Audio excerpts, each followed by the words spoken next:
Good evening, everybody. It's Tsebo here, and we are still revising Maths Paper 1. Today I dropped the video a little bit late, but then at the end of the day, we are still continuing with revision. So we are at functions question 5, and as you know by now, this is my favorite topic, doing functions. So getting into the question, it reads that the diagram below shows the graphs of f of x is equals to x squared minus 7x minus 8. And already we can see that our f is the parabola that we have here.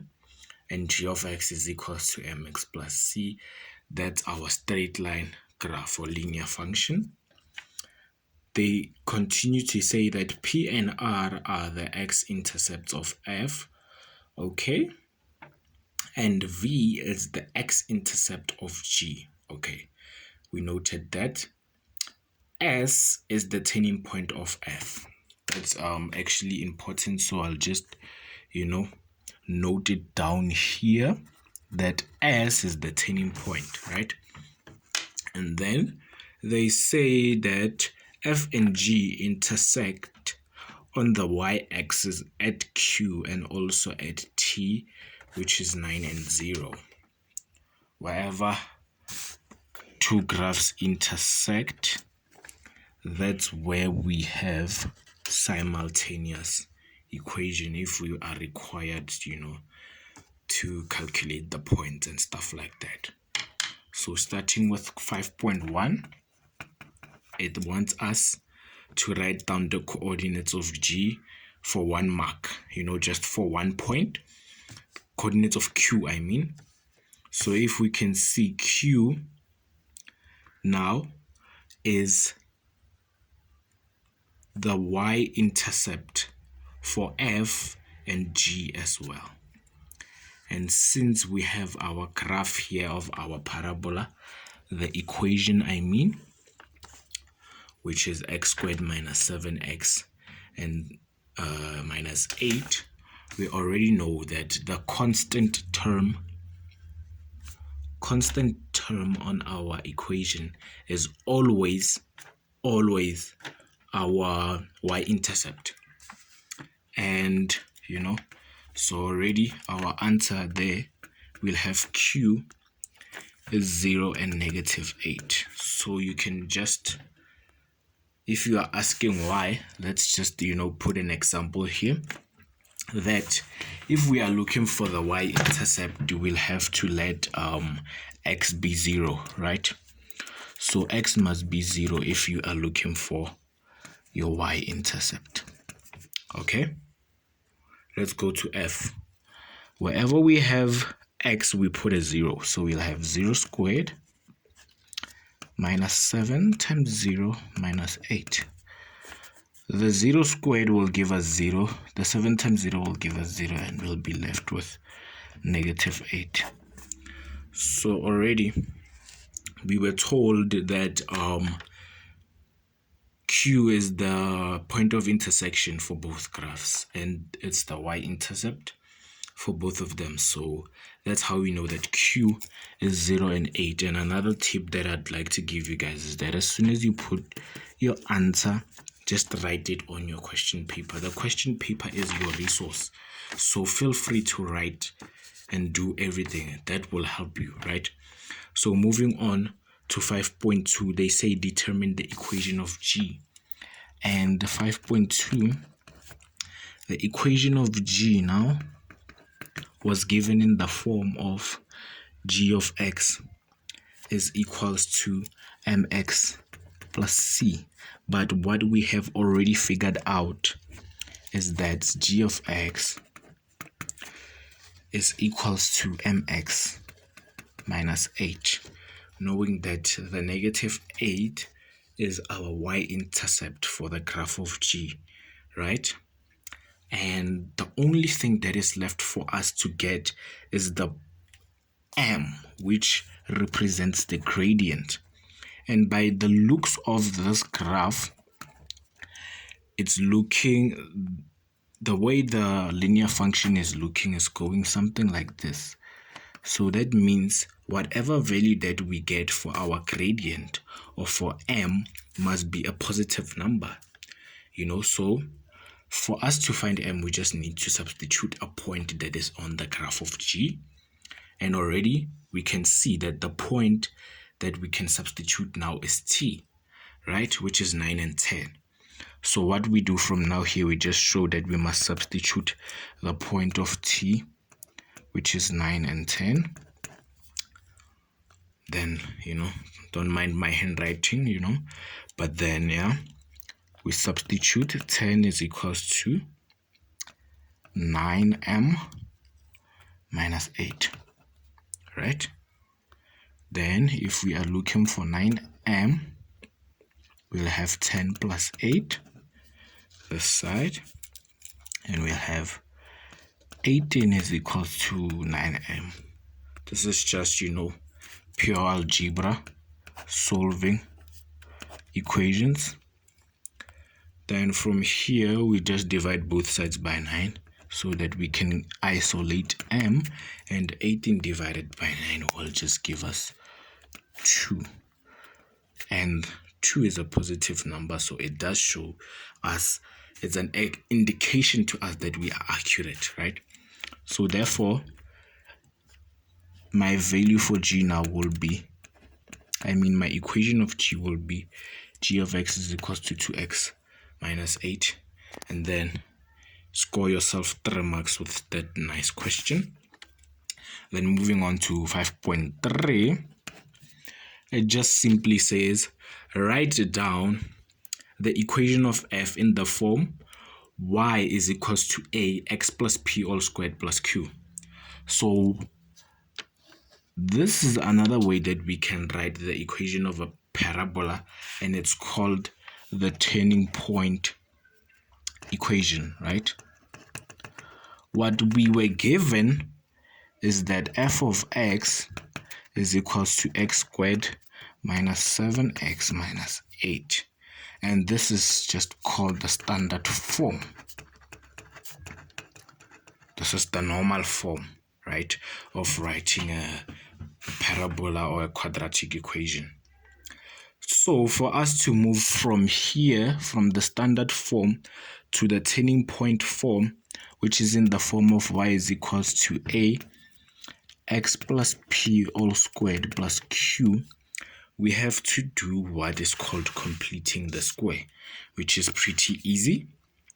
It has been taught to us in, the previous grades, but then how, most cases, some people just do CPF method, which is cram, pass, and forget.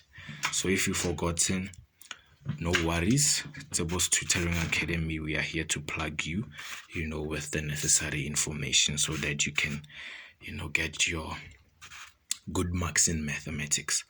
So for completing the squares, simply easy. Let's just have our equation here, x squared minus 7x minus 8.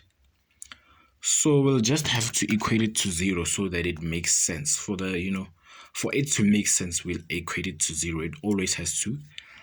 And what you'll do is just get rid of this negative 8 and just take it to that other side, to the right hand side. So you'll have x squared minus 7x is equals to 8, right? And then from there, you will look at the coefficient of x, which is negative 7, right? So what you will do is that you will take the coefficient of x, which is negative 7, and you will divide it by 2, and whatever you get, you square. So this is what we are going to do. We will take the coefficient of x, which is negative 7, right? And we will divide it by 2. From dividing it by 2, we will just take it to the square. And what will we have? We will have 49 over 4, right? From just squaring. Then we will have to add this value on both sides of the equation. So we add it on the left hand side, we add our 49 over 4. Then we have 8 plus, even this side we add 49 over 4. Then on the left hand side, what we do from now, we put everything in simplest form. You square the first term of your trinomial. So when you put brackets, you square the first term, you'll have x. So the root, you square root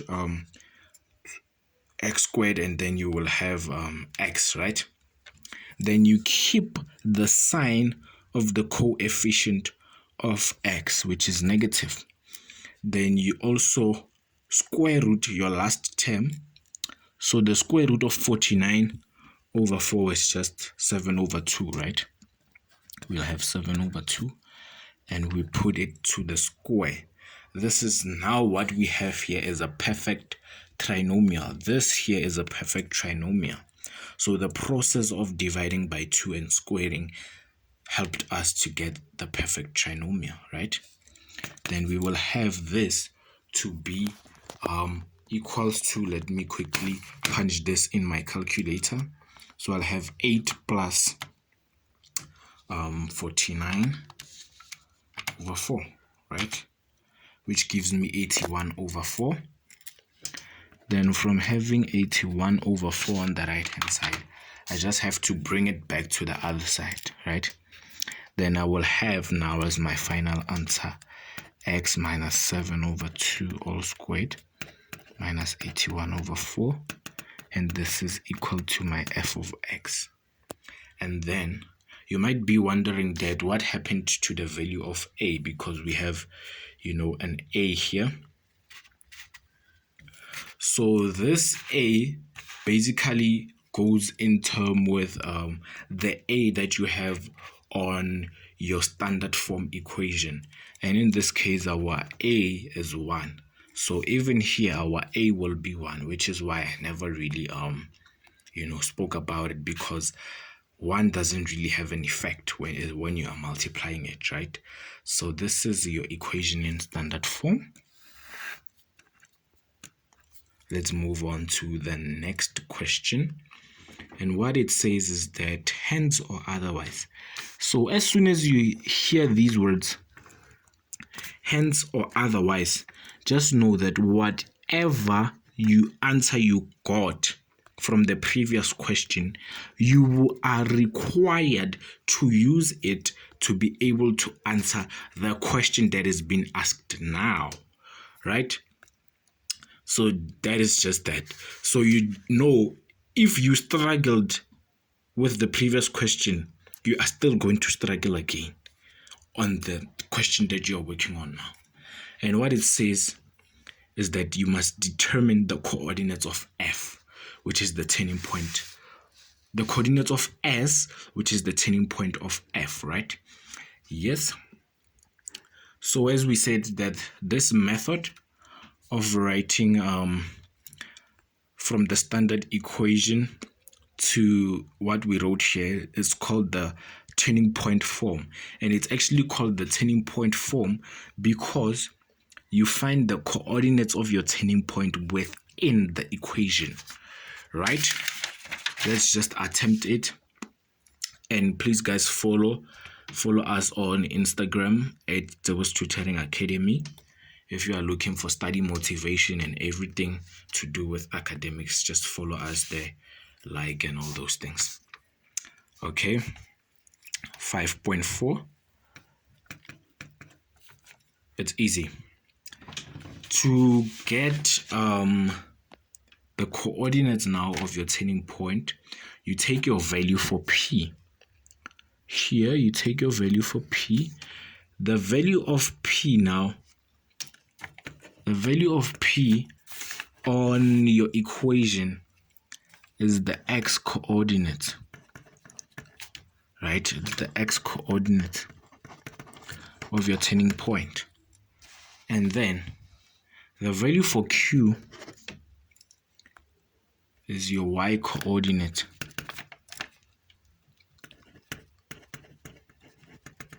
of your turning point, right?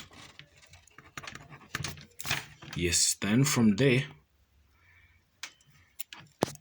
just take a disclaimer though, just take a notice that P, you don't just take it the way it is. So your value for P will just be negative P, which is kind of the same as whenever we are dealing with a hyperbola, right? Then for Q, it's just Q the way it is. So for your X coordinate, you'll just have to take the negative of P, and then for your Y coordinate, you just take Q the way it is. So the formula now was X minus 7 over 2 all squared minus 81 over 4. So my value for P is negative 7 over 2, right? So I have P, which is negative 7 over 2. But then I must take it to the negative as well. So my X coordinate will be negative, and negative will just give me a positive. So my X coordinate of S will be 7 over 2. Then my Q value is just negative 81 over 4, which is my Y coordinate. It will just be negative 81 over 4. Then writing it fully, we'll have S is 7 over 2 and negative 81 over 4. Right, so that is that. And guys, I'm trying to avoid this video being long, but then with functions, a lot of explanations are required. So for me to continue with 5.5 and 5.6, I'll just continue with another video. So from here, just go to the next video that you see, the latest video on my YouTube channel. I'll be continuing with 5.5 and 5.6. I'm just avoiding for this video to be too long. Thank you guys. Let's meet in the next video.